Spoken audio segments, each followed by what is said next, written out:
تعالى خد كورس تداول وهتبقى غني في شهر. اهلا بيك في اكبر خدعه بتحصل اليومين دول. عارف الجروبات اللي مليانه ناس بتنادي بعض بيكوتش ويا مايسترو؟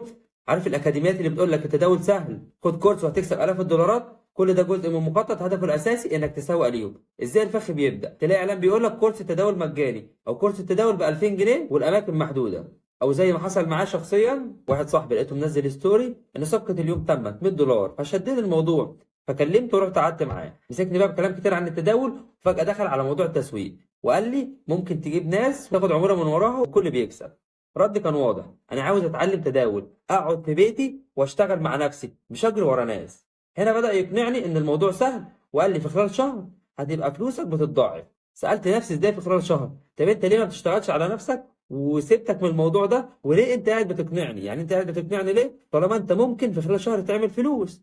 او ان انت بتعمل كل يوم $100 زي ما انت بتقول، ليه مش قاعد في بيتك وبتحقق الملايين؟ اكتشفت ان لعبه تسويق هرمي مش تداول وخلعت من الموضوع. خد بالك التداول مش لعبه، النجاح في التداول محتاج علم وقت وتدريب، مش جروبات واتس. محدش هيديك سر الملايين في كورس ب 500 جنيه ولا ب 1000 جنيه ولا ب 10000 جنيه. اي حد بيقول لك هتدخل وتكسب بسهوله اعرف انه بيكذب عليك.